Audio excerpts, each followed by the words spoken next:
you've heard of. Hello and welcome to Bands You've Never Heard of. I'm your host, JR. And I'm your other host, Gary. And we are here to introduce you to bands that you would not have ever found on your own. You have to work hard to find the bands that we introduce you to on this show. That's my job, is to go find these bands and introduce them to Gary, who gets to react in real time, organically, genuinely, because he has no idea what I'm about to play for him. None whatsoever. This is true, real-time, real-life actions. And I've got a good one for you tonight. They're from across multiple ponds.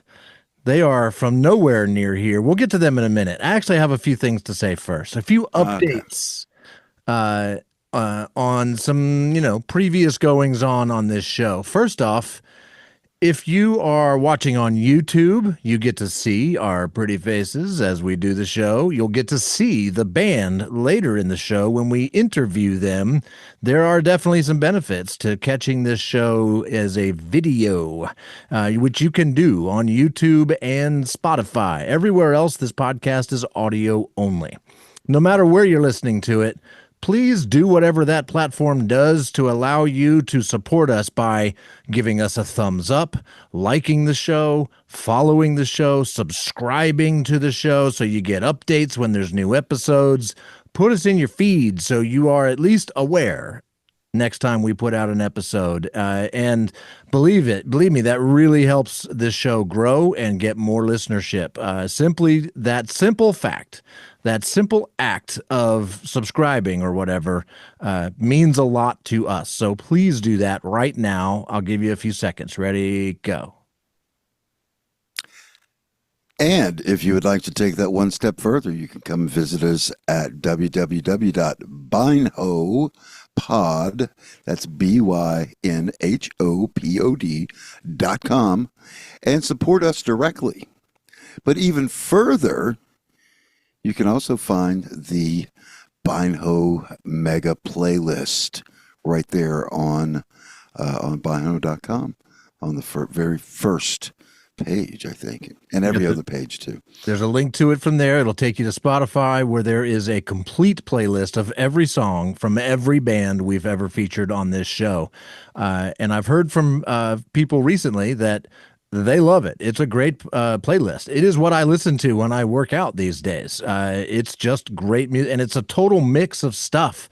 Everything from very twangy country to some pretty heavy rock to funny songs, like just really good stuff that you're never going to hear on the radio or anywhere else. So. Yeah. It's a great way to have completely new music, to find bands that need your support simply by listening to them, and heck, follow them. Go to their websites, buy their shirts. That's what I do. I buy their shirts whenever you just took that from me. I was going to segue right into that, but that's okay. It's all right. We don't have a script for this part, so or any other part for that matter. I've had to update that playlist recently because several bands that we have featured on this show have released new music since they were on the show. And I want to highlight a few of them. There's new music. Most recently, the Anti-Groupies. They dropped a record 2 days after our episode came out. And that record is at the top of the playlist right now. And, it is excellent. They did a lot of work on that album. It took them over a year just to record it multiple times to get it sounding the way they wanted, and that work was worth it. That album is fantastic. Also happening right now is, as we're talking, which is several days before you all are listening to this, but happening right now, the Dead Billionaires are debuting their new EP in Richmond. It's a 4-song EP. It is out now. They're on my list. They are awesome. 3 for Silver. They're going into the studio really soon, and they're always dropping demos and old live recordings on their Patreon. So that's a great way to support them and get new music.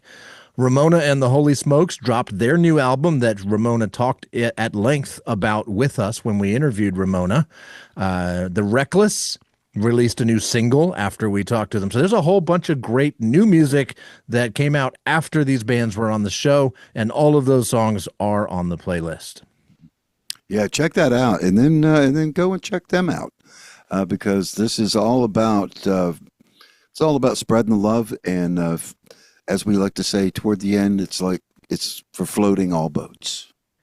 Yes, we are the rising tide that floats all the boats.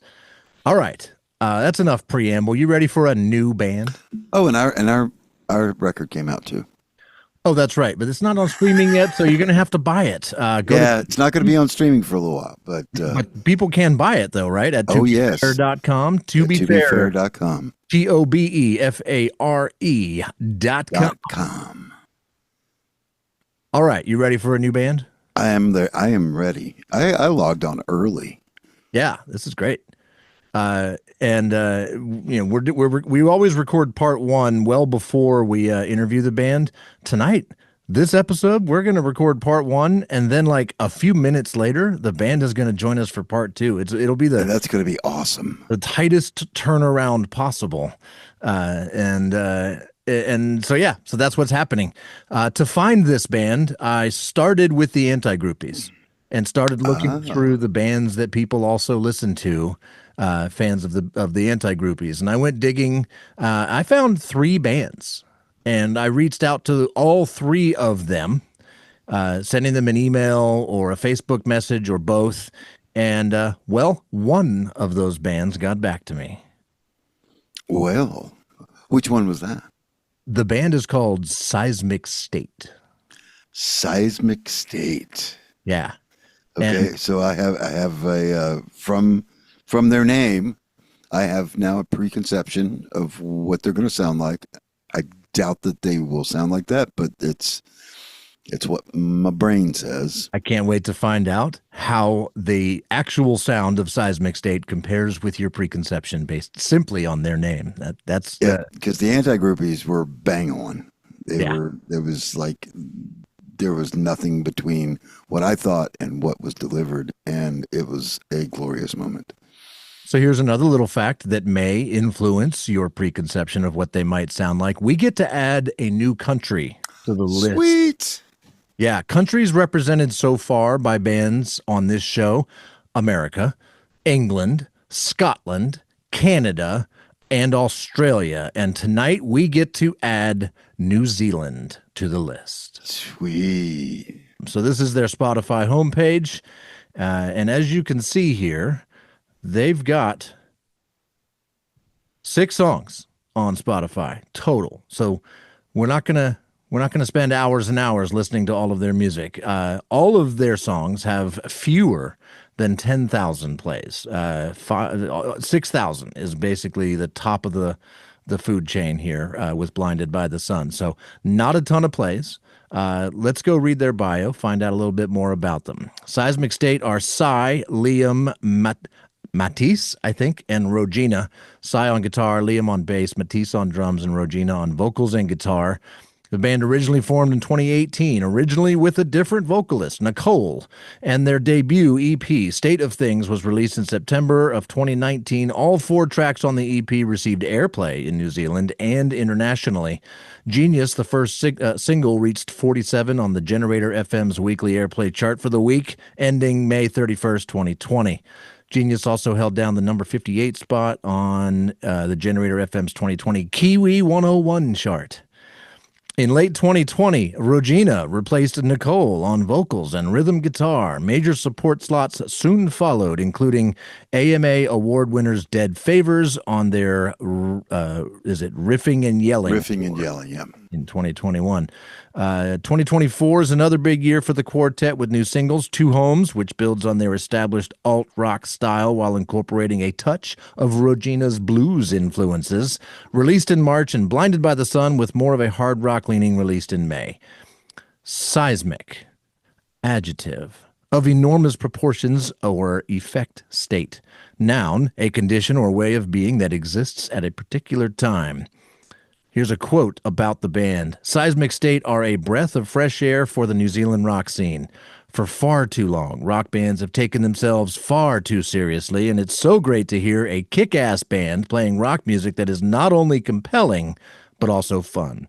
With killer riffs, banging drums, smooth bass lines, and incredibly honest and poetic vocals, they are a definite must-see, according to Toby Lloyd of Tiny Triumph Recordings. And they have 221 followers on Spotify, 27 monthly listeners, and that's pretty small numbers even for this show.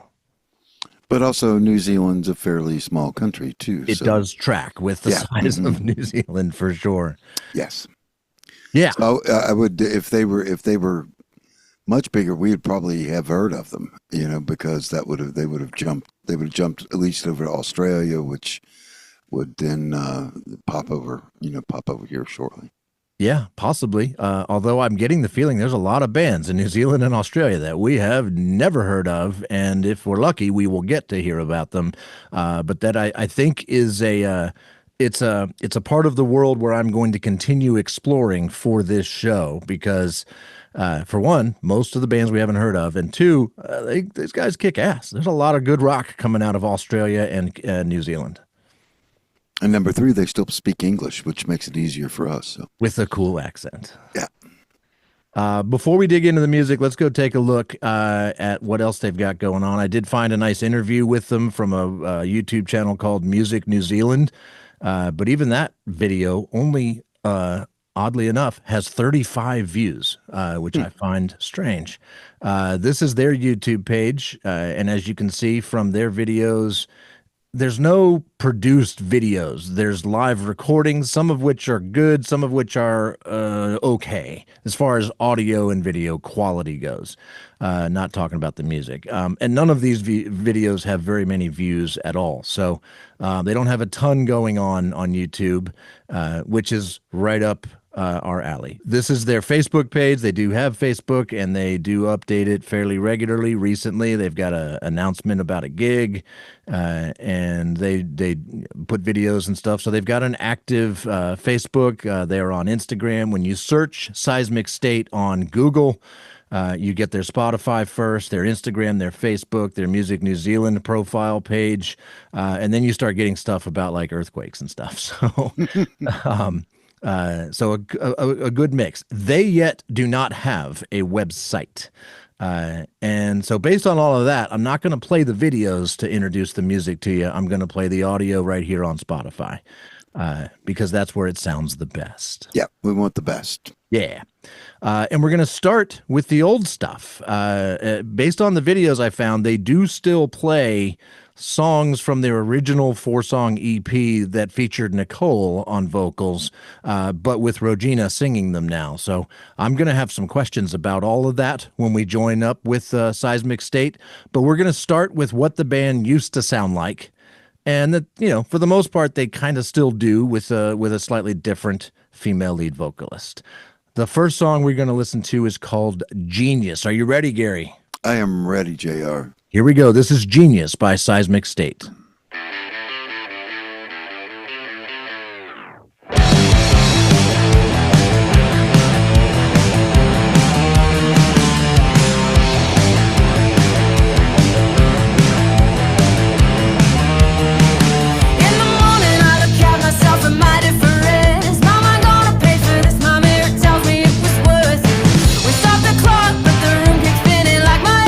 Riding a dragon's baby, where you'd rather be.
There you go. That's Genius by Seismic State. Gary, how does the sound of the band match up to your preconceptions? Pretty darn close. Especially the seismicness of that kick drum. I became mesmerized by it because he's doing some interesting kick patterns there. It doesn't seem so much in the bigger view, but I don't know. He's doing a little bit of a thing like you do at times with kind of rushing in at right before the first verse and the last verse, and it's almost like he's either putting an extra beat in or skipping a beat, and it just is. I mean, it got me immediately. It was like going, okay, now you got my attention, and that was just from the outset, and. If they get harder than this will be definitely what my preconception was. But just from the sheer enormity of that kick sound, that lives up to what I was thinking. Awesome. I am so glad you're into this. Yeah, it's a big sound. It's hard hitting. It's kind of awesome. And they got a little harder, I think, when they added Regina, or when Regina placed Nicole. I think I want to jump to their sound now. We've got 2 releases, 2 singles out with Regina on vocals and guitar. I'm going to start with Two Homes, which is the first song I heard. It's the first song that comes up on their Spotify. If you're watching us on YouTube, you see that. So it was my introduction to the sound of the band. And this is the song that hooked me. I was hooked, and then everything else just supported it. So this is Two Homes by Seismic State.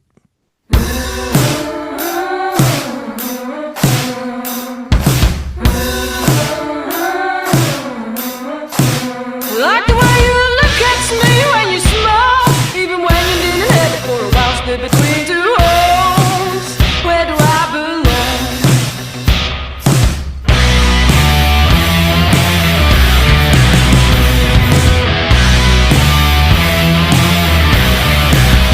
Walking up the hill with me in the mist, didn't even know that this exists. Split between two homes, where do we go?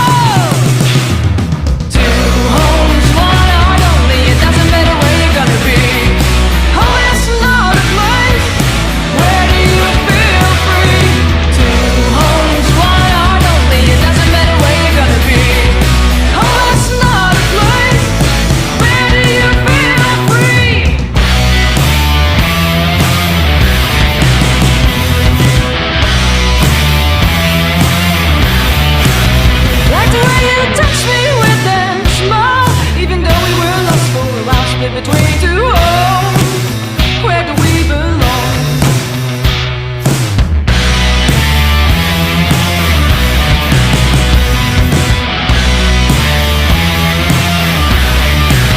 For the world up and down to be with the one man lover who sees split between two homes.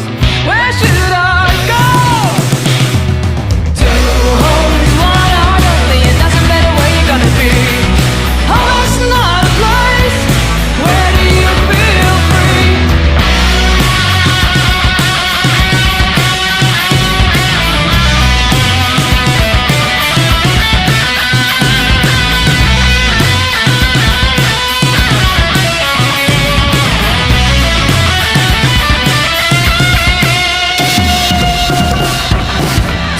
homes, one heart only. It doesn't matter where you're gonna be. Oh, it's not a place. Where do you feel free? Two homes, one heart only. It doesn't matter where you're gonna be. Oh, it's not a place. Where do you feel free? Two homes, never gonna be.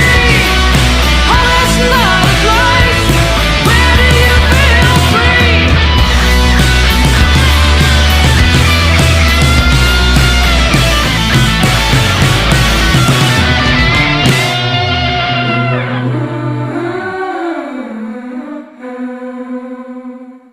That's Two Homes by Seismic State. Gary, that's the sound of the newer vocalist, Regina, and and we added her guitar in there too. What do you think? I'm going to be honest. I like her voice better. The other voice I liked a lot. Nothing against it, but Regina, I don't know. It's just I don't know if I think it's just subjective, just a subjective thing. It's not like it fits the music better or anything like that. I just like it better. It's rounder. Wait, I want to be clear. Which voice do you like better? The one on the song? Regina. Yeah. Regina, the newer, the current. Yeah, the current vocalist. Yes. Yeah. It's got an edge to it. Her voice has an edge to it. Like there's something gritty about it. Whereas Nicole, the previous vocalist, it was a little bit nicer, I guess you could say. A little nicer. It's a higher pitch. So it sounds sweeter. Whereas Regina's is darker, definitely darker and darker. Yep. But I don't find as much that it's as much of an edge thing because neither one of them have an overabundance of grit, which is good in this case because the song doesn't. I think if she was real gritty, it would change the whole tone of the song. And I like that. I definitely like that. I wonder if that is because that's almost like a Native American kind of motif that they're using. I wonder if that it has any has any correlation to the Maori music. I guess that'll be a good. You writing this down? You need to write down your questions right I am. I got my pen. Cool. Because we're going to be talking to, I believe, 3/4 of the band will be joining us here in just a few minutes. I think we're going to get to talk to everybody except for Sai on guitar. So we'll talk to Liam, Regina, and Matisse, the bass player, the singer, and the drummer. Will be joining us live from New Zealand. Where it will be 10 p.m. our time, 3 p.m. Saturday their time. Wow, yeah, I was going to ask you. I was trying to do the math, and I'm like, it should be about noon or so, but I didn't think it'd be 3 p.m. That's they're crazy. 17 hours ahead of us. 17 hours. Yes. Wow. Yeah. Good. We can find out what happens tomorrow. That's right. Sleep in. That way we can sleep in. I'm planning to sleep in regardless. I'll find out when I wake up. So you want to hear another song? You damn Skippy. I'm going to play one more song in its entirety, and then we might peruse what they've got on YouTube just a little bit, and then we'll sit here and wait for Seismic State to join us from New Zealand. So this one is their other single released in 2024 with Regina on vocals. According to their bio, this one rocks a little harder, straight up rock and roll. So if they weren't heavy enough, get ready, because this is Blinded by the Sun by Seismic State.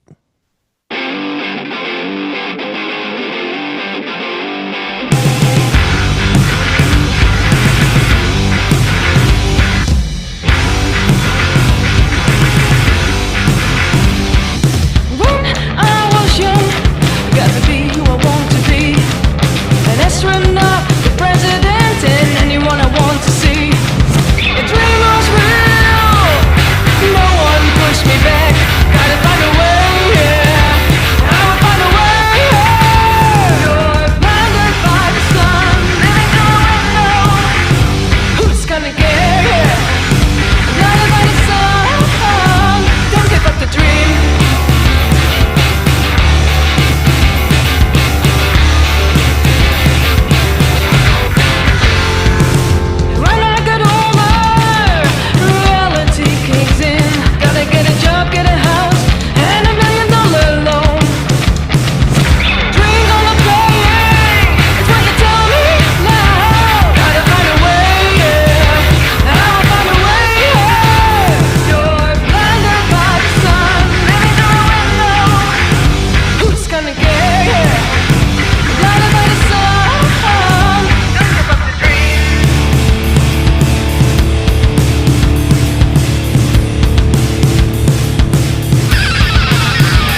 Your thoughts, Gary? That bass tone is sick. That's Liam on bass. He's the guy I've been talking to in New Zealand to get these guys lined up for the show. Oh my God, I love that bass tone. I feel like when they play live, we can probably feel it over on this side of the earth. That's the seismic part, man. That's the seismic state of it all, no doubt about it.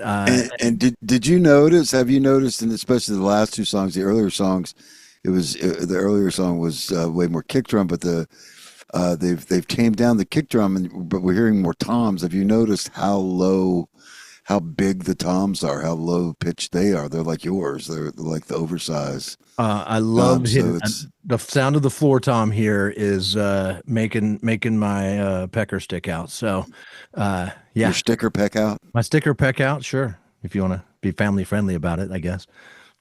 That's just what Bobby always just said. Yeah, no doubt. Shout out Bobby Sims. Yeah, so I'm really digging the sound of this band. You want to hear just a taste of some of their other older songs? Yeah, just a short little taste. Yeah, I want to see some live stuff, man. Yeah, we'll go check that out here in a second. Let's do one or two of these. Let's do the one with the most plays. This is Since We Last Spoke from their original EP released in 2019 by Seismic State.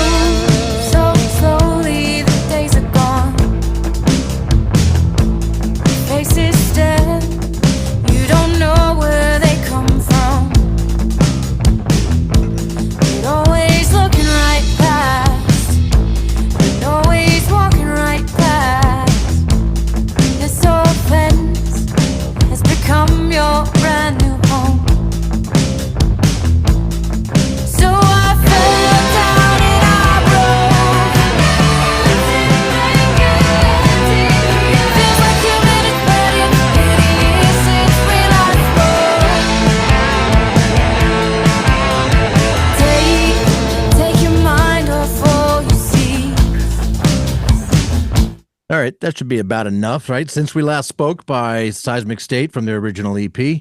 I'm still digging it. I love all of these songs, by the way. Yeah. They've definitely gotten harder. And you could tell that was, done in the same session as Genius, because the drums, the kick is still omnipresent, and guy's got a great foot. I ain't gonna lie. That's a great foot. Gosh, I want to see some live. You never say that about my foot, Gary. I like your foot. You're more of a Tom guy, though. You don't get that fancy with your feet. All right, here's what we're going to explore on YouTube because there's a few things that are here that are nowhere else. Like headless chicken. Like headless chicken, exactly. I was kind of curious if they have other songs that they've created since Regina joined the band, other than just the two singles that they've put out. I assume that there's plenty of other songs. I don't find a bunch of other songs, but I do find Headless Chicken. Yeah, man. I so wish, I'm going to apologize ahead of time, that the audio quality on this one was better. They clearly filmed it with a 360 camera, which is all the rage these days. We have one. Your other band has one. 360 cameras are kind of awesome, but they do not have good microphones. So unless you have a mic adapter, you're not going to get great audio. And that's what we're going to see here, is some cool visuals, but the sound is not really going to reveal much that we don't already know about the band. So this is Headless Chicken from live at Paisley Stage by Seismic State on YouTube, as heard through the microphone of a 360 camera.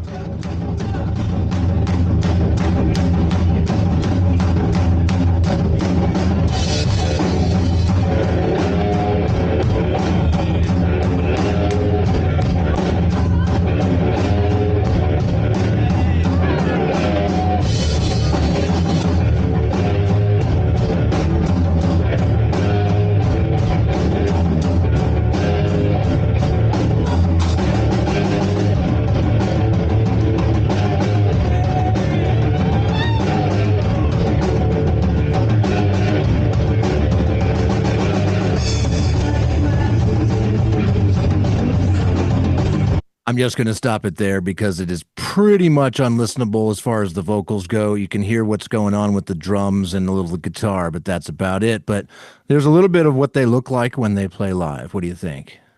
That was I love the 360 angles. We just needed more. We needed more views, and that's why it doesn't sound. You can't really hear anything. It's over on the side of the stage. It looks like. Yeah, yeah. There are ways to get good sound when filming with a 360 camera. They just didn't do it in this particular video. Yeah, no, it was visual wise. I thought it was cool. They could definitely take those visuals and put them in something that would sound better for sure. Yeah, no doubt. All right, so the next video we're going to check out on YouTube, and we're probably not going to watch all of this one either, but this is their song Genius, the first song I played for you, originally featuring Nicole on vocals. However, this one has Regina singing, and the audio is definitely better. Not perfect, not a wonderful recording, but you do get a feel for what it sounds like to have the new vocalist singing the old vocalist's song. So this is Genius live at Underworld Tavern by Seismic State.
All right, so that's Regina singing a Nicole song. I like it. Once again, I just like her voice better. Can't put a objective finger on it whatsoever, but I just like it better. I don't, it's just, to me, it's smoother, or I don't know, rounder, I think is probably the better bad adjective. If I'm going to use crappy, unintelligible adjectives, rounder, I think works better. I'll take it. Rounder. So that's it. That's what I have to share with you from Seismic State. I am stoked to talk to him, man, because that's they got good stuff going on, and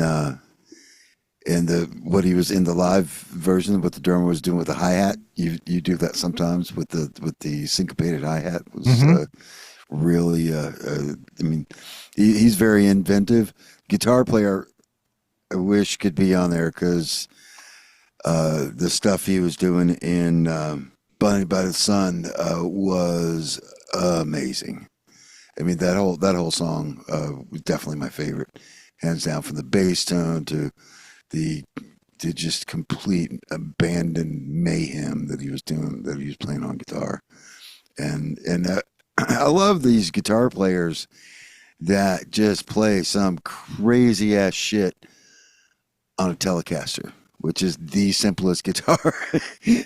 You expect them to be playing something that was a little more freaky or something more, having a wider palette range, tonal wise, and it's like almost 100%. They're all playing tellies that are playing the wild and crazy stuff, man. It's like I don't get it.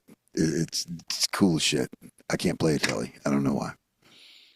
Interesting. Didn't know that about you. He did. I had that telly for how many years? And I kept bringing it out and go, nah. I know you don't play the telly. I didn't know you. Yeah. It just doesn't really agree with you for what. Yeah, it just doesn't agree. It just doesn't, for some reason. I'm not happy with one of my hands. I don't know why. I've been having lots of guitar conversations at work recently because, well, by the time this episode comes out, it will be public news. But Oh, it will. yeah, Fender is going to be available at Crutchfield. They are not a sponsor. They are simply the place where I work. So I do Crutchfield the podcast, and we are working on an episode all about how Fender guitars will now be available at Crutchfield, and I got to talk to 3 different guitar players here that work here, and that definitely love their Fenders. So Oh yeah, Charlie Pastorfield's been known to play a Fender or two. yeah. Charlie Pastorfield, Ned Oldham, and Corey Teitelbaum are Oh, on that's the right. show. Yeah, I forgot that Corey was there. Oh yeah. So a lot of guitar talk in my head these days, even though I'm a drummer and most of it goes over my head. So I do wish just nod and go. Okay, That's right. I do wish I was going to be there with Seismic State, and I just heard back from Liam that we're most likely going to be talking to simply Liam and Rogina. Their drummer may not be available either. So we'll take what we can get from 17 hours ahead, 3 p.m. It is prime time and on a Saturday afternoon. Saturday afternoon. Yeah. Like, we have to thank them extra for ruining their entire Saturdays just to chat with us. That's amazing. So we've got a few minutes here before we join them. We're going to pause this recording. We're going to go make sure we've got all the questions written down that we want to ask Seismic State. And when we come back, for you, it'll just be a few seconds. We will be joining live with Rogina and Liam from New Zealand.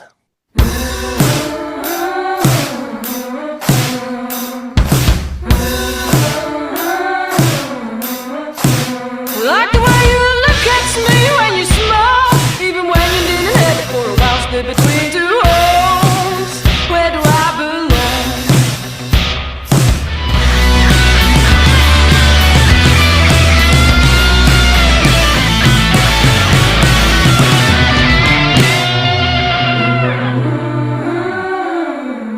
Hello, hello. Hello, hello. What's up, Seismic State? How are you guys today? Good. Good. Thank you. How are you? We're doing fantastic. We just recorded the first half of this episode where I got to introduce Gary to everything I could find about Seismic State. And so you guys are fresh in his ears. And we've been talking, we've been writing down some questions, and we are super excited to be talking with you. Thank you guys so much for joining us. Yeah, thanks for giving up your beautiful Saturday afternoon in New Zealand to chat with us. Well, thanks for having us. I just came out of the ocean, so sorry that my hair's still a bit wet, and like this is what we do here, right? Yeah, I didn't want to just assume, but I that's what I assumed you guys were doing. Was hanging out, surfing or swimming or snorkeling or what? Yeah, kite surfing. Nice. Wow. And I'm into mountain biking, so it's a bit of a risk for the band. So if Regina crashes in the ocean with her kite, which she's done in the past, and when I crash on my mountain bike, we have a bit of trouble with the band.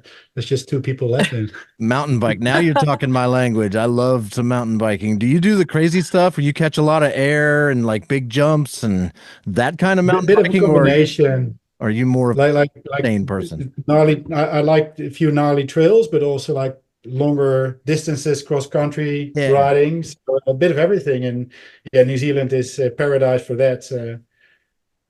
Yeah, the only one of us that does anything risky is that guy there, the JR. Hey. So, but he does enough for everybody. So, do you mountain bike there? Or? Yeah, I haven't been riding as much lately, but I used to mountain bike 4 or 5 times a week. And mostly just trails. I'm not the guy catching big air and doing crazy stuff. Yeah. But I've fallen just going over a rock. So, but I like climbing hills so that I can ride down hills. But I'm not doing like that Red Bull Rampage stuff. Like that stuff's No, exactly. no, thank you. Well, let me know when you're over in New Zealand. We'd love to have a ride with you a across the hills in Wellington. It's beautiful here. I will absolutely seek you guys out when and if I ever get to New Zealand. That would be amazing. That's a dream vacation for me. Is heading down to that part of the world. I'd love to see both Australia and New Zealand because it's just gorgeous. So yeah. So real quick, we should probably introduce everyone here. That guy that you were just talking to is JR. He's the mastermind behind bands you've never heard of. And I am Gary, and we play in a band together, and we were doing another podcast, and this is kind of a spin-off of that podcast, because it was the only part that we really wanted to do anymore. We used to talk politics, Yeah. and that didn't work out so well for us. So as soon as the election was over, we switched gears completely. Yeah. And, started talking about something that's fun and joyful and More in our lane. Something that we could actually speak Very to. wise, very wise. Yeah. If you guys wouldn't mind, if you could introduce yourselves and who you are and what you do in the band. All right, I'll start off then, I guess. Hey. So my name is Regina, and I'm the lead singer and rhythm guitar. I joined the band in 2019, 2020, just before COVID, after COVID, somewhere around that time. So really enjoying. I'm originally from the Netherlands. Don't hold that against me. I'm not. I was gonna guess. I was gonna ask if you were from the Netherlands. I recognize the accent. There's a YouTuber who rides motorcycles, Itchy Boots. I don't know if you're familiar with her, but yes, I've just finished her book. Actually, it's amazing. Her book is excellent. I have read it as well. Yeah. And I am a sucker for every single one of her videos. And so your accent sounded very familiar, and I was going to ask you're from Hollanda.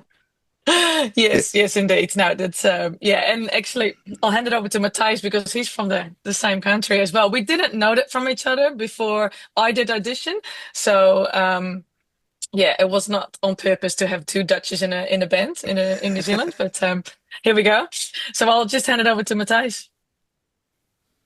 Cool, thank you. Yeah, so I'm Matthijs, from the Netherlands as well. Moved to New Zealand almost 8 years ago, and played in quite a lot of bands in the Netherlands. But before I moved to New Zealand, I didn't play for 5 years, and I actually played the drums in the band. But when I moved to New Zealand, it felt like a new start. I thought, like, now I have to start a new band, and that was one of the first things I did when I arrived in New Zealand, to find people to jam with.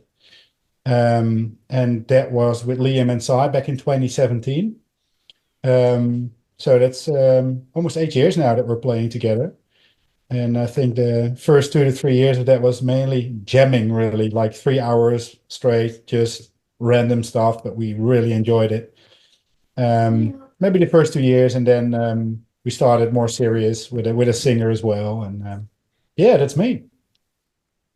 Awesome. And I noticed you have a photo bomber there, a little guy. Oh, he's always poking his head in until it's time to introduce himself. I see how it is. For those that are just listening to the audio only version of this podcast, you really should be watching. What are you doing? Get on YouTube, go to Spotify. You'll get to see Regina, Matthijs, and Liam, and Matthijs' photo bomber. Adorable little kid. That's great. Liam, your turn. Yes. So I'm Liam. I'm the bass player. As Matthijs said, Sai, who's the lead guitarist, and I sort of formed the band we started jamming together. We were in a different band together in Auckland in New Zealand, and both of us at different times, a couple of years apart, moved to Wellington, which is where this band is based. Started jamming together. We're like, oh, let's get a drummer. Advertised. Matthijs had just turned up in the country, so that worked out perfectly. And then we're like, well, let's make a band. So did some demos and found some singers. We had a lady named Nicole was our original singer, and then she left, and Regina joined shortly after. And that was 5 years ago. So the sound of Seismic State didn't change drastically, right, from the Nicole era to the Rohina era. There are some changes. It is a little harder edged, right? A little grittier, a little bluesier here and there. But it seems to me like the sound of Seismic State was formed even before Nicole, right? With those jam sessions you guys talk about. 100%. Like Matthias said, 3 hour jam sessions where it would be just one idea, like one 3 hour tune essentially. Like, yeah. So where were y'all coming from musically during those 3 hour jam sessions? What were you bringing to the table? What types of music did it take to make what you're doing now? Yeah, well, Matthias describes this really well often. Like I come from sort of like I guess my musical awakening was during the grunge era of the 90s. So I kind of bring that kind of stuff. And then that's kind of evolved over time. Sai, our guitarist, got kind of a bit more of a classic rock, sort of and funk rock sort of a feel. So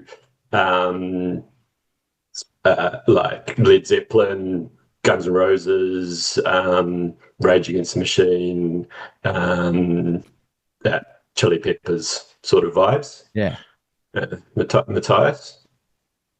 Yeah, when I grew up in the late 80s, early 90s, mainly my parents were into Stones, Led Zeppelin, Creedence. So that's really where it set off for me. And then end of the 90s, early zeros, more getting in the garage rock type of music, like the Hives, Danko Jones. So more of the punk rock, garage rock. I even played in a rock and roll band.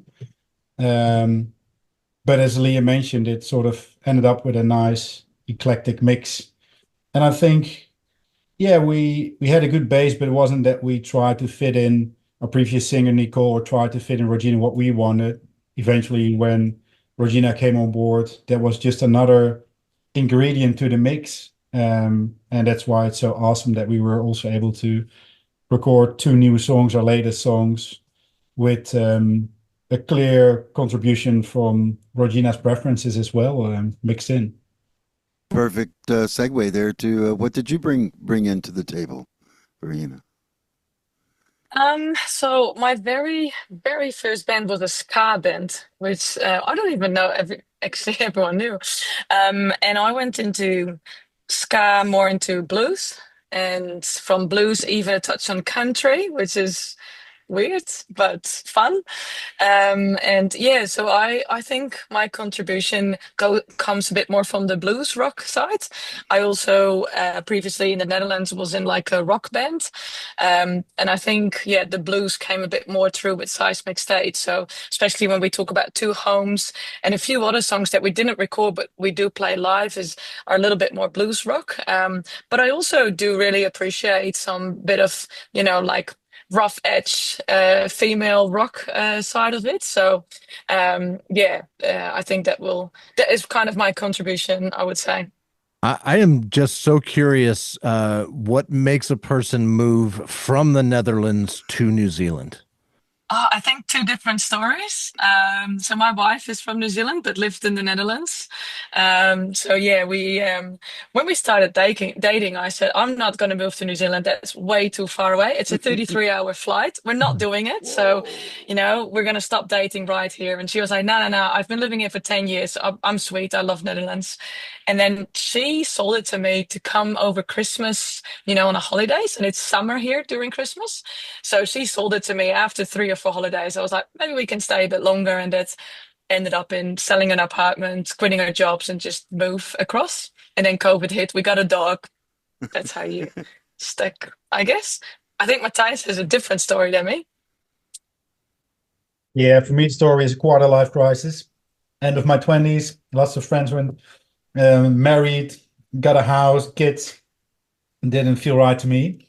But I had a Dutch partner and we moved to New Zealand. But the key reason for me was Netherlands is quite fast-paced and quite a busy country. It's 18 million people at the moment, and it's maybe half the size of New Zealand.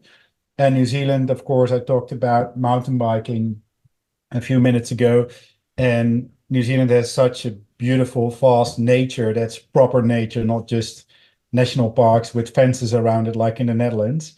And that's really what attracted me. But then above all, when I moved here, just the culture is so sometimes I call it laid back, but that's probably not the right terminology. But I experienced the culture in Netherlands quite fast paced, always faster, higher, never good enough. And here it's more easygoing, um, way nicer in the city itself, but also at work. It's way friendlier, and that's really what attracted me to this country. And that's why it really feels like my second home now. What kind of footprint do you guys have in New Zealand? I mean, I just found you guys a few days ago, and so I can see how many songs you have and how many times they've been played on Spotify and what your YouTube looks like. And even for this show's standards, you guys have a very small footprint.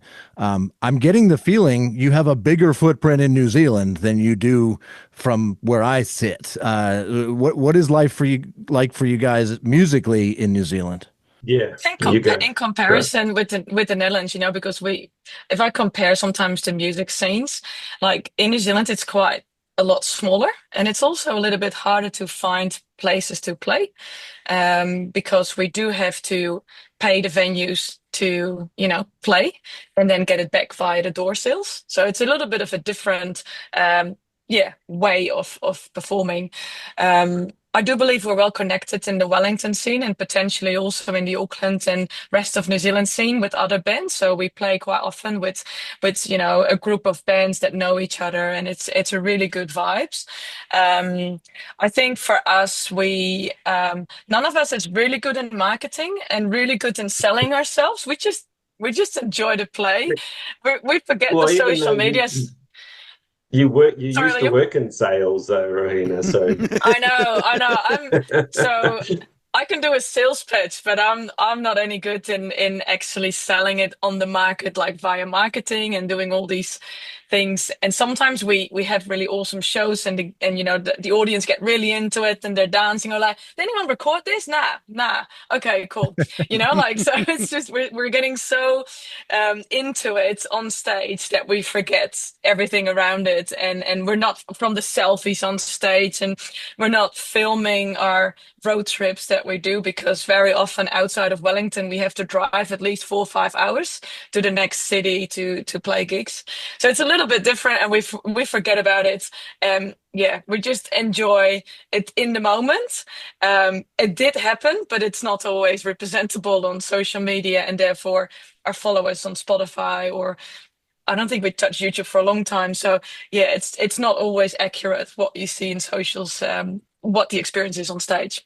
But maybe Liam, And you could add to that a little bit, or And I, Matthijs. I think also the challenge in New Zealand is what I used to in the Netherlands. Of course, the what I just mentioned, to me the downside was it's so packed, so many people. But the upside of that is that there are quite a lot of big cities, just sometimes half an hour drive from each other. So in one weekend, you could play in three different cities with people not really knowing you from the other city, and then just you have three gigs very close to each other, but you can just manage it from pretty much from home, by going there just for the night. And there were so many opportunities, way more bars, etc. So here it's mainly Wellington. Then you've got Auckland, which is the fastest, probably a 7 hour drive up. And then there's the South Island with Christchurch and Nelson, which are the bigger cities on the South Island. So venue wise, it's also quite a bit of challenge to get exposure as well, because that's of course the most important marketing, to just be out there and play the music for people to get to know the band. And to me, that's a bit of a challenge in New Zealand. Yeah, and especially since you kind of started up. I mean, or this version of the band started during COVID. It sounds like it sounds like you got things going up to COVID, and then COVID, and then and now so Nicole leaves. Rahina comes, and now you're not completely starting over, but from a marketing standpoint, you basically are. I mean, straight up, and so that's kind of where you are now from that. Yeah, literally just before COVID hit, we had our sort of mini tour planned for different cities on the North Island, and we had to cancel that because of COVID. And we did quite a lot of marketing around it. Like we had professional pictures made, so I thought, like, yeah, this is a new start. But then COVID hit, and we had to cancel the tour. Oh, man. And then Nicole left, and then we had a fresh start, of course. So I knew New Zealand, pretty much you guys cut yourselves off from like the rest of the world during COVID, right? But it was even North Island, South Island was cut off from each other as well. Cut off within the country, like you couldn't travel anywhere. Yeah, even around your neighborhood, pretty much. Yeah, for periods of time, and then there would be,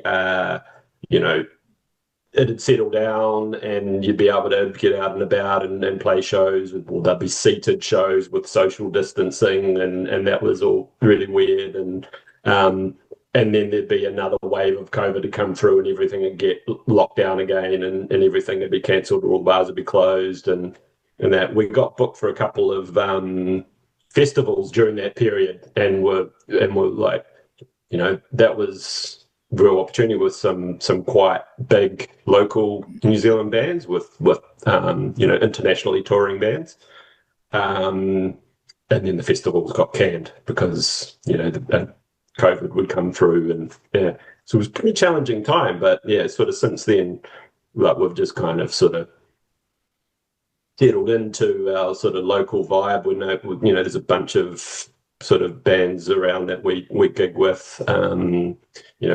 Mostly it's putting on your own shows here. So you'll book a venue, you'll organise all the, you'll have someone doing the door. You'll organise the other bands and sort of split the door 3 ways, 4 ways, do it that kind of way. So you're basically just renting the room or renting the room and paying a sound engineer. Yeah. Yeah, and people complain about not getting a lot of money here, which we do. We don't get much money, but at least we don't have to, and that is an option in the U.S. Of course, there are some places that make you pay just to get to play. Period. Yeah, the bigger cities. If you're in New York, and if you're a band at our level, I would imagine your level, you're probably paying to play there as well. So when you do those shows, do you kind of rely on the other bands to help you out with the marketing and such? I mean, yeah, absolutely. So we do that. We sort of all pitch in and do our own sort of marketing through our socials or however we do it.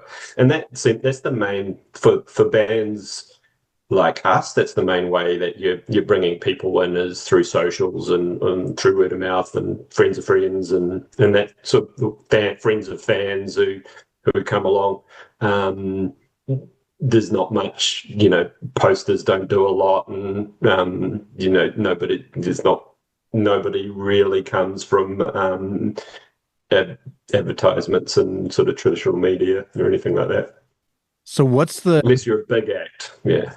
What do you guys see as the future for Seismic State? Are you happy with kind of playing in New Zealand, playing the level of gigs you're playing? Maybe obviously you'd want to grow a little bit, or do you have your sights set much higher than that? Do you see yourselves becoming a household name around the world kind of band? Like, your music is good enough for that, at least in my opinion. It's why I feature bands on this show, because I think they should be that big. Do you see yourselves there someday? I think we have these conversations. We have that every now and then, and I think the last time we had it was a year ago. And usually when we talk about it, I think we land on, well, we have quite busy lives as well with family, etc. So a world-renowned act, probably not.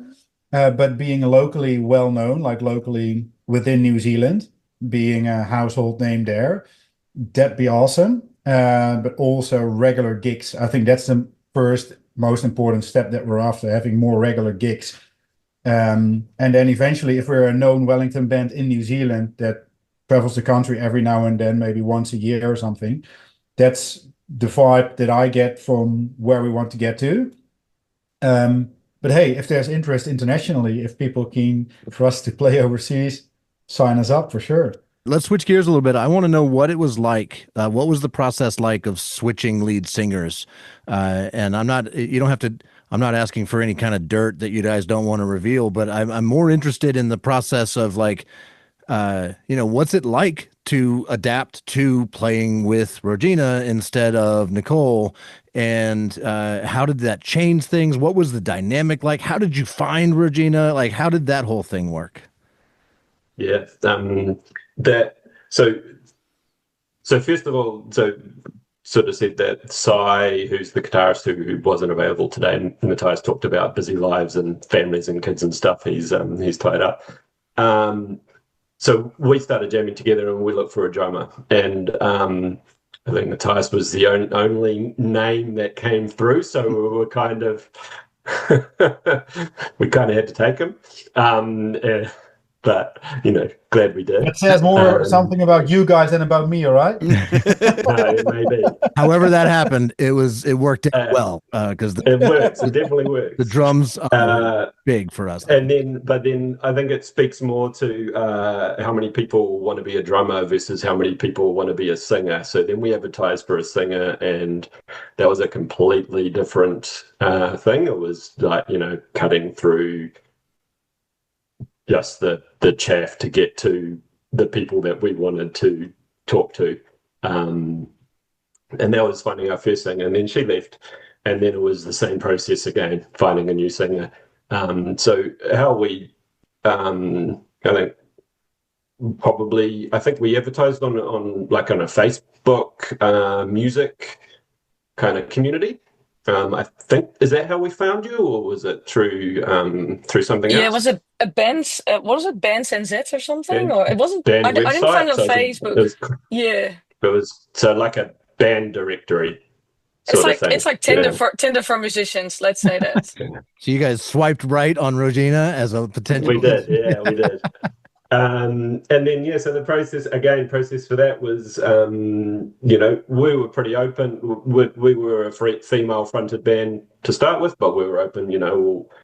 We did want a quality singer, we male or female. That didn't really bother us.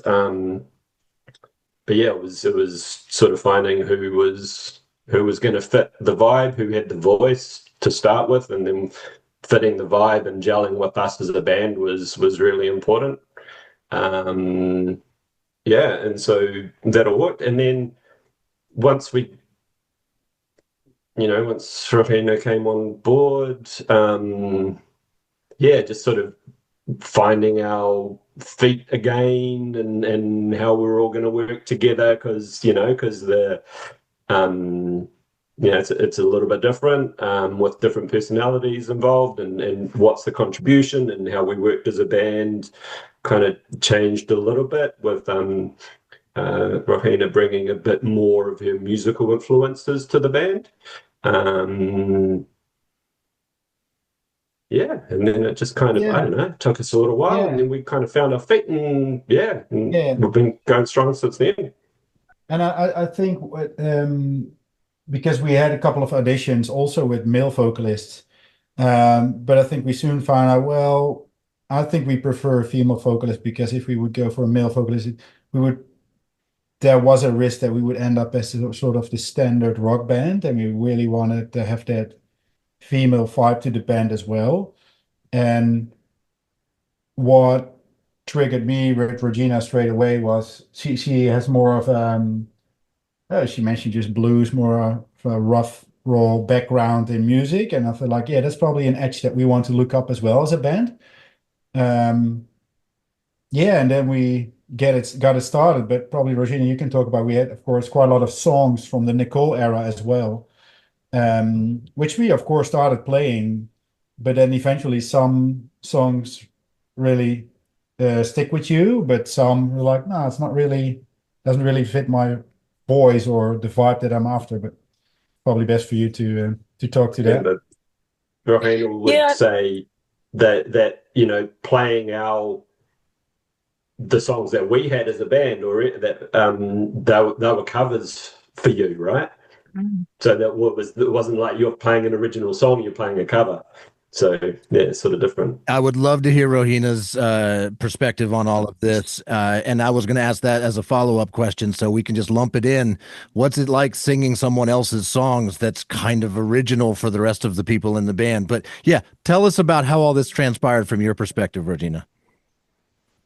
Yeah, I think the role in this band as a lead singer is also that you write most of the lyrics and the melody lines, and singing someone else's song is also telling someone else's story, and not all of these stories, of course, I understand the background of it or have the same emotions or can put in my heart to sing that song, and I think that's when probably cover bands know that. You would, first of all, never do it as well as the original singer because she has, set the, foundation with her emotions and with her story, telling her story to the audience. And then, yeah, I think when I came into the bands, we're still doing lots of, of this original Seismic State songs from Nicole. But I think it was really important for me to, you know, develop within the group as well to bring my story to the band and but also to understand the story of the other band members. So for example, Two Homes is a story that touches all four of us, I would say, because we all have multiple backgrounds. I mean, Sai has lived in 3 countries, Matthias and I from 2 countries. I mean, Liam, Palmerston North, Wellington is pretty much a different culture, and Oh, we're feeling home. that's true. I've also Yeah, lived yeah, overseas as well, so yeah, as well. I, So we're I all know I know how that familiar. feels. Yeah, so for me it was also important to voice all of the stories within the band. And yeah, and I think that there's a little bit of pressure, coming in and finding a nice smooth transition of telling the story. And then the other thing is, of course, what is your presentation on stage? How do you interact with each other? And it's really finding whose personality is. Matthias and I are a little bit more outgoing, where Sai is a bit more introvert. Liam is a little bit in between, I would say, and we're really trying to connect with each other. And I think after the years now, we're trying to.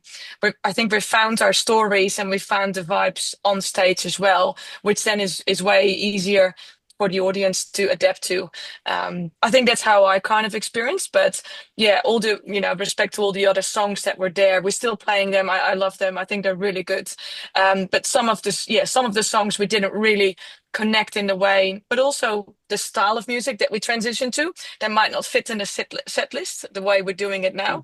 So sometimes we phased out a couple of songs, not because we didn't like them, but just because it doesn't match the kind of new style that we've developed together.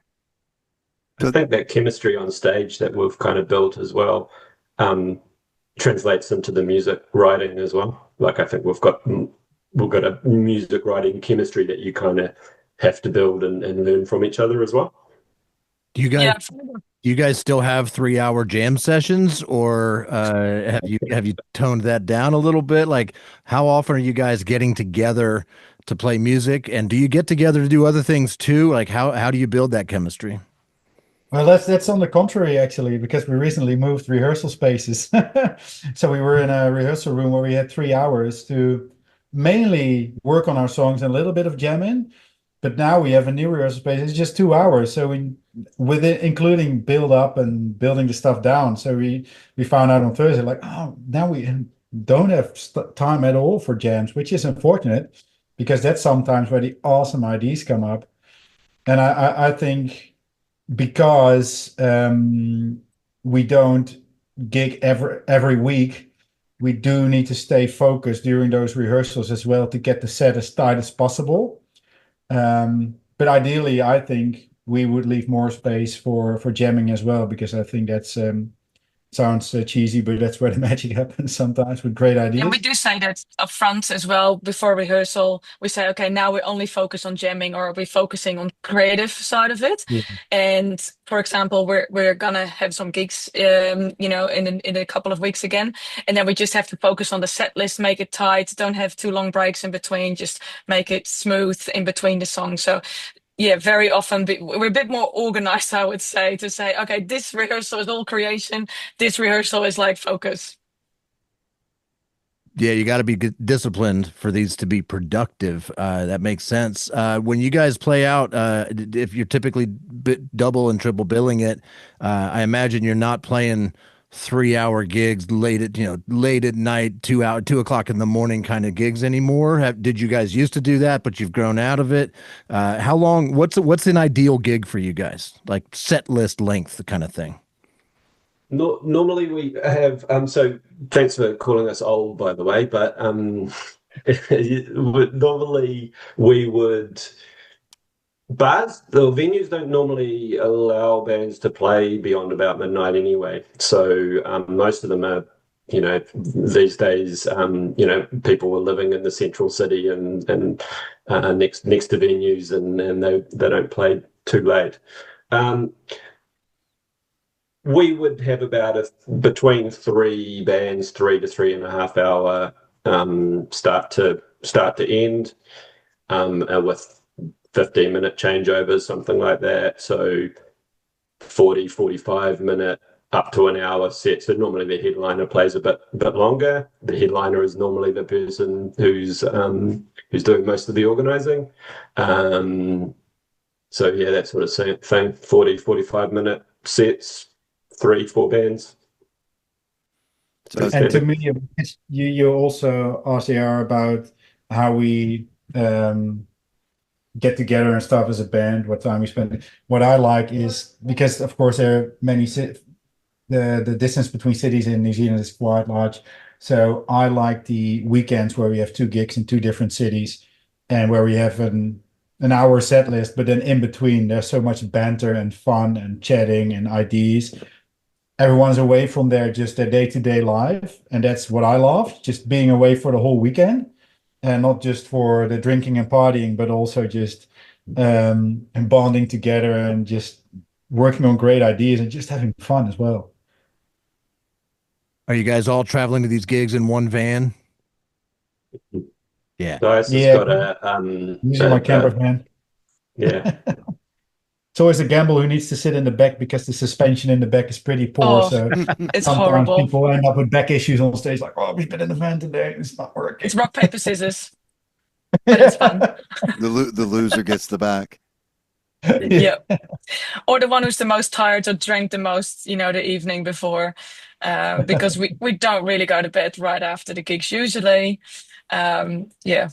Alcohol's a bit taking over sometimes, and then the next day you regret that, and then you have another gig, and then the next day you have another one. So we're not really good in like balancing that out. I feel like sometimes we're peaking a little bit too early in the weekends, but hey, who cares?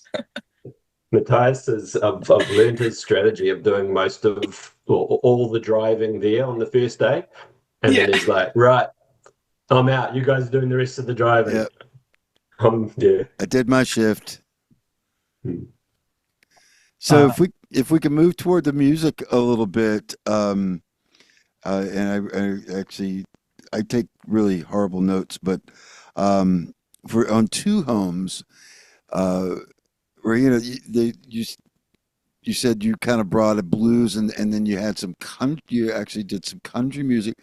In Two Homes, I get an overall vibe of like Native American music almost, and I was wondering if there is something Maori music could be possibly anything like our Native American music. Also, it has that very woody undertone to it, and kind of it's very almost solemn. And I picked that up a lot in that particular song, and I just wanted to see if y'all could talk to us about that a little bit. Yeah, I think the influence, like I've listened to lots of musicians, recording in Nashville or playing in, America and having this old style blues, American blues kind of styles. And I just really enjoy the roughness around it, but also I don't know, the beats are really different. And yeah, I think Matthijs and I have that quite a bit in ourselves when he plays the drums and I start, what I've written at home, some rhythm guitar. And then usually then Liam and Sai come in after us. And I think that really created two homes. It's really started on an acoustic guitar. And yeah, and I think we even I think the hour before we recorded that song, we changed the pitch to the original one. I found the recording from like 2 or 3 years ago, and I was like, I actually sang it way higher than we've done in all the performances. So yeah, when the engineer heard that, he was like, "We're gonna do it that way. We're gonna go back to the original how it started," and we had to change quite a bit of the song during the recordings. Um, yeah, so I think going back to that, the roots and stuff, I think I really enjoy. Yeah, that was a challenge. To change the key, and then it's like know the song, and then it's like, oh, hang on, have to remember it. It's in this new key now. Yeah, right But that before. also changed. That was probably sped it up the tempo about twice as fast from what it originally was. A real kind of chain gang kind of vibe. The original as well. But I Chain saw, gang. But That is the vibe. It is a yeah, chain gang a vibe. little That's bit, yeah. I'm so glad you said that. That's awesome. Yeah. No, I hear it now. And that's all I can hear now. That's what I just really love about that song is that what Regina just mentioned, that sort of the lyrics brings the whole band together with the background stories. But to me, this one was also like, because probably this was one of the first when Regina came on board, one of her first new songs with Regina.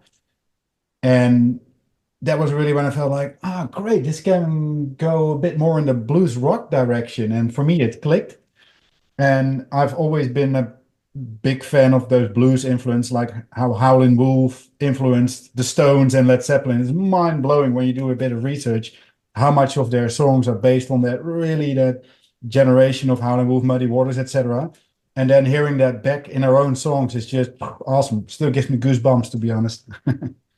Blinded by the Sun. That was my favorite of all the songs that he played for me.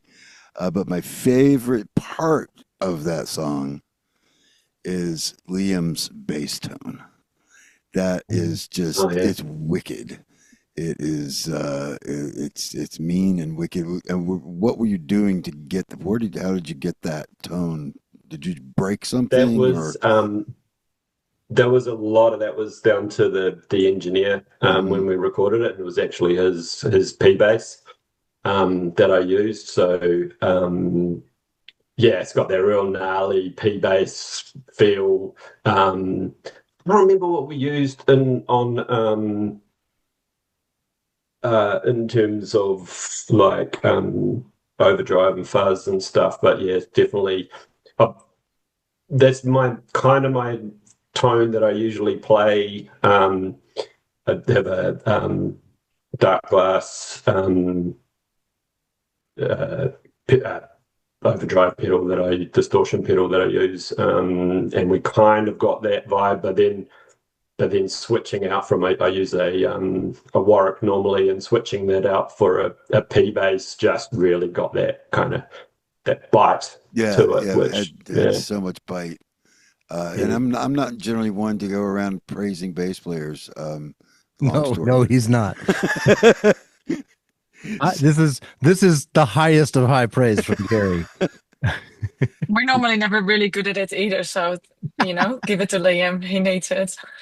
But to be honest, we that play. Blinded by the Sun, and Liam is giving credits to Troy, was an engineer of the song, but I think it's lots of credits for Liam as well, because some stage one of the lines in that bass, like, what the fuck, Liam, this is so badass.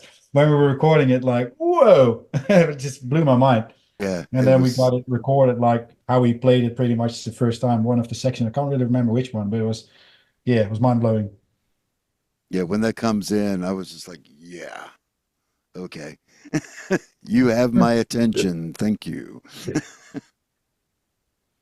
Cool. When are we going to have new music from Seismic State? Like, is that coming soon, or is that a ways off? What's the deal with the future? So we've written quite a few new songs just over winter here. We're performing them, so we see how it lands with the audience. We're gonna try out a couple of new ones in our next gig on the 14th of November, I think.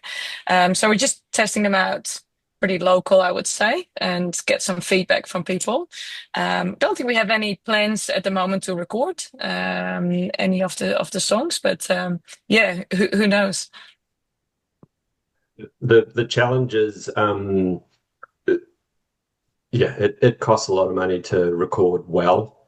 And we're not really interested in recording not well. So yeah, just deciding how much, when we've got something that's worth doing and putting the investment into it. And yes, I think if we try these new songs out, which are in drop C, by the way, so we're kind of taking the register a bit lower, and we'll see how they vibe, and yeah, if they get a good following, then we'll save up the pennies, and you can hear them. Is one of these songs called Headless Chicken? Is that One in of drop them? C? Is it? No, No, that was not in drop C, but that's not a yeah, drop C. No, that's in you've D, I seen the think. live version of that, obviously, yeah. Yeah. Yeah. But we're not sure if we're calling it fried chicken or headless chicken, right? It's headless, I think. I called it fried chicken the other day. It's just, I don't know. Well, to be It was fair, yeah, I think it was an effect name on my pedal. I don't know, we call it fried chicken or something. And then I wrote the lyrics and I was like, let's just call it headless chicken. So we got a bit confused sometimes ourselves. well, a fried chicken is a headless chicken, so you're Yeah. covered either way. Yeah. Same That's deal. true. Exactly. That was a cool looking video. We saw that on your YouTube. That was the most recent YouTube upload you guys did. I assume you're filming with like a 360 camera. The audio wasn't great because those things don't have wonderful microphones on them, but a lot of cool visuals on that.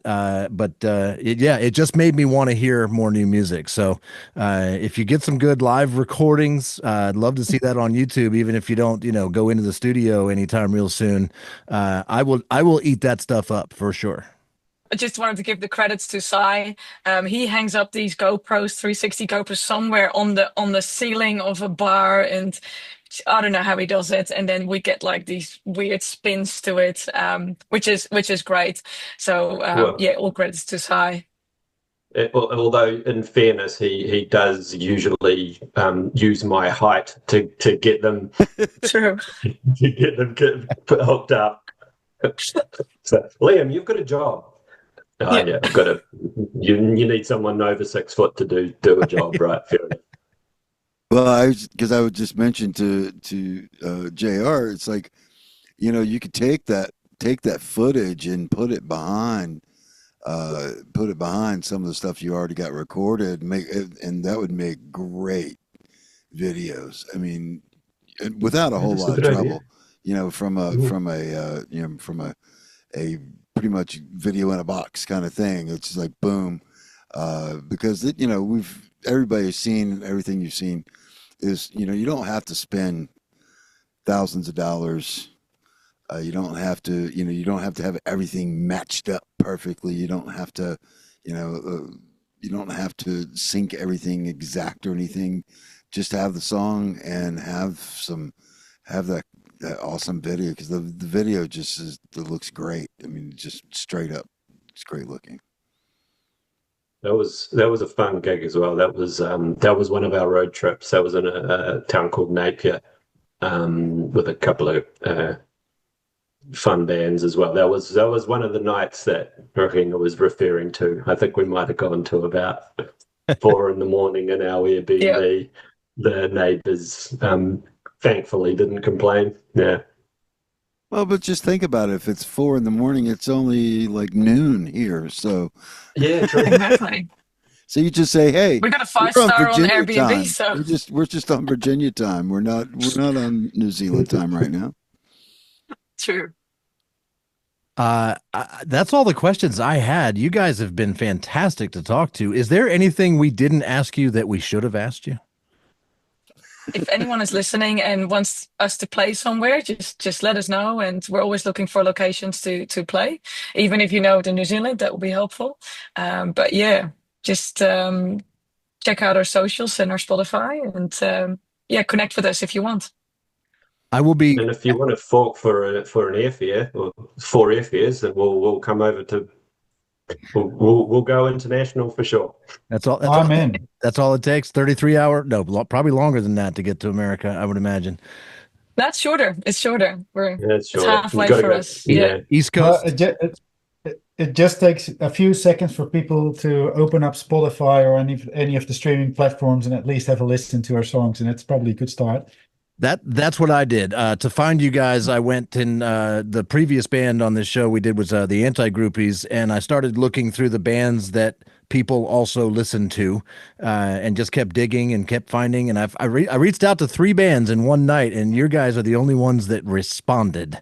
And I'll have all 3 of them on because I think you guys were all awesome. I don't know where I was headed with that. I was headed somewhere. Oh, I know. I thought of one last question for you guys. In the last 6-8 months or so, I've had the thought that maybe it would be nice to live in a different country other than America. Should New Zealand be on my list of places to move to? Obviously for the beauty and all of that, but I hear it's expensive. Is it? I've already looked into Canada. It's not easy to move to Canada. You can't. They don't just take anybody. But could I move to New Zealand, and would that be the right thing to do? Well, I've just been overseas last month and I went to Europe, and that is damn expensive. I stopped over in LA and that was cheap in comparison with Europe. So I don't know about the rest of America.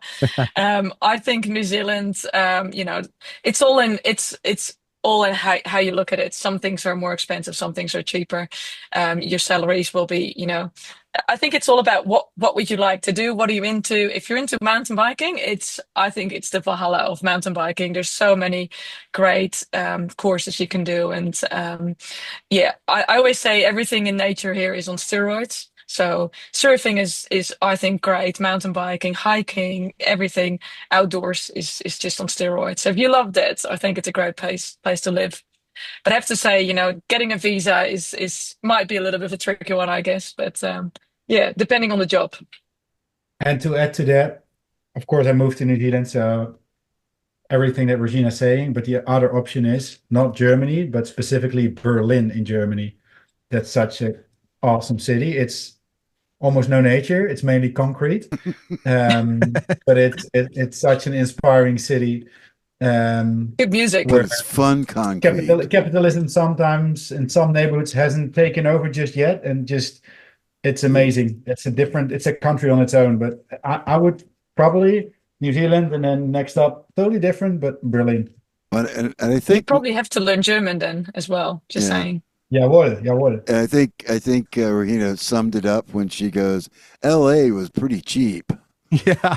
I think you summed it up for us right there, because that's one of the most expensive places to live in the United Yeah. States. Like I went to the a supermarket in the large- Netherlands, and Yeah. it was just mind blowing. I was like 75 euros, which is equivalent to 150 New Zealand dollars for not even. I think we had only breakfast and a bit of lunch. We didn't even make it through the day. I was like, wow, this is out of a crazy. grocery store. Yes. Ouch. It's pretty crazy. Yeah. Thank you guys so much for taking time out of your Saturday afternoon to join us for bands you've never heard of. And I really look forward to producing this episode, getting it out there, adding your songs to our official playlist. So people that are enjoying all the other bands we've featured, now your songs will mix in there with them.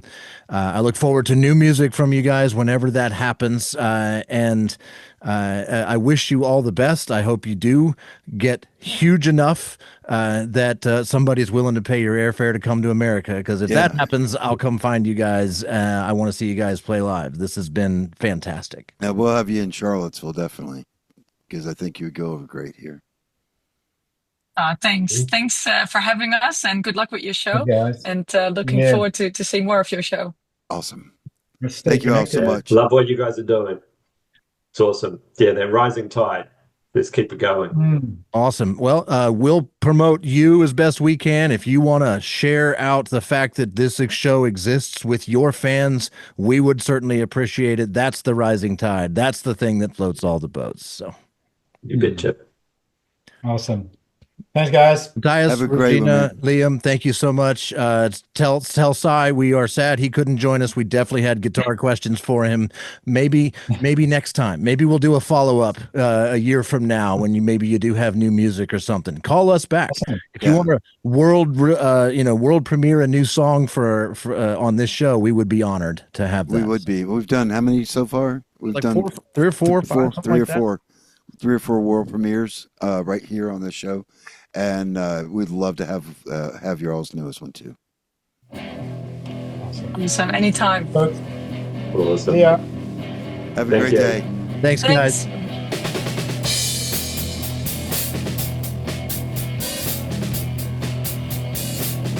This episode of Bindho, or Bands You've Never Heard Of, is a production of Ranch Hand Records. www.ranchandrecords.com. Band You've Never Heard Of is hosted by him, Gary Hawthorne, and me, J.R. Stoffel. Bands You Never Heard Of is written, researched, produced, and edited by JR and reacted to by me, Gary. We play these songs by these bands with the band's permission. Thank you, Seismic State, for letting us play your songs and coming on the show today. We also play some of our own music. It's Seismic State does not have their own website yet, but check them out on Spotify at Seismic State. You can also find them on the official Band You've Never Heard Of playlist, which is on Spotify. When you find that playlist, subscribe to it, share it with your friends. It is full of every song released by every band we have featured on Band You've Never Heard Of. It is literally every song by every band, and it is amazing. Or you can catch us on YouTube at youtube.com/@BindhoPod. Send us emails by using our email address, bindhopod@gmail.com. And all that, plus merch and little mini bios of each of the bands and our own at bindhopod.com. That's BYNHOPOD.com. Thank you so much for listening. Thanks to Seismic State for joining us all the way from New Zealand at 3 o'clock in the afternoon on a Saturday. Yes, thank you very much. And we'll see you all next time. Peace out, everybody. Bye-bye. Bands you've